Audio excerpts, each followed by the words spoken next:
ఇక BRS party అధినేత కూడా గట్టిగానే స్పందించిండు. కవితపై వేటట, హరీష్ రావు సంతోష్ రావులపై కామెంట్స్ ఎఫెక్ట్ అట, నేడో రేపో పార్టీ అధినేత కేసీఆర్ నిర్ణయం అట.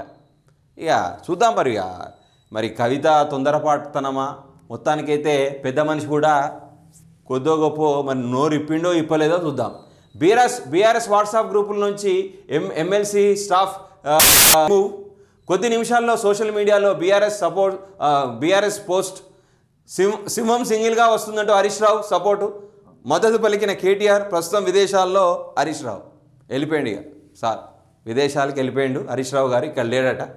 ఇక కొన్ని సినిమా డైలాగులు అయితే పంపించారు. సింహం సింగిల్గా వస్తుంది, ఎందుకు వస్తుందండి? సింహం కాదు, ఏం కాదు, ప్రజాసేవ చేసే సేవకులు వాళ్ళు. ఈ డైలాగులన్నీ సినిమా డైలాగులు బాగానే మాట్లాడుతున్నారు. ఇక ఎందుకంటే మొత్తానికైతే ఇక అవినీతి బయటపడ్డప్పుడు కూడా హీరోలమని చెప్పుకుంటారు గొప్పవాళ్ళు. సిద్దిపేట ఎమ్మెల్యే హరీష్ రావు మాజీ ఎంపీ సంతోష్పై కామెంట్ చేసిన కారణంగా బీఆర్ఎస్ ఎమ్మెల్సీ జాగృతి అధ్యక్షురాలు కల్వకుంట్ల కవితపై పార్టీ వేటు వేసే అవకాశం ఉంది. ఎమ్మెల్సీ తాజా వ్యాఖ్యలతో ఆమెపై కేసీఆర్ సీరియస్గా ఉన్నట్టు తెలిసింది. వేటి విషయంపై నేడో రేపో గులాబీ బాస్ నిర్ణయం తీసుకునే ఛాన్స్ ఉన్నది. సోమవారం పలువురు నేతలతో ఎర్రవల్లి ఫామ్ హౌస్లో కేసీఆర్ సమావేశం అయ్యారు.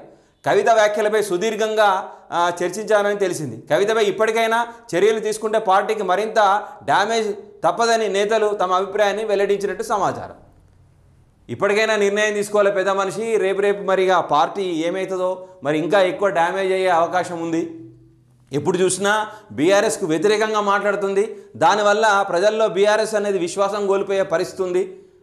దొర అని చెప్పేసి ఊటిన మొత్తానికైతే ఇక ఆయనకు నమ్మకస్తులందరూ కూడా ఫామ్ హౌస్లో ఎక్కడ పెడతారు మీటింగు? ఫామ్ హౌసే, ఇక వేరే ఆప్షనే లేదు. ఫామ్ హౌస్లో మీటింగ్ పెట్టి అయ్యా జరా మరి కవితకపోయినా జరా ఏదో ఒక గట్టి నిర్ణయం తీసుకోర్రి అంటే సభాముఖంగా బహిర్గతంగా మన పార్టీ లోపల బలహీనతలు అన్నీ కూడా బయటపెట్టేస్తుంది. ఈ బలహీనతలు బయటపెట్టడం వల్ల రేపు పొద్దున మరి పార్టీలో ప్రజలలో మన పార్టీ ఉనికికే ప్రమాదంగా ఉందని చెప్పేసి నిన్న మాట్లాడిర్రు. ఎంత కాదనుకున్నా రక్త సంబంధం.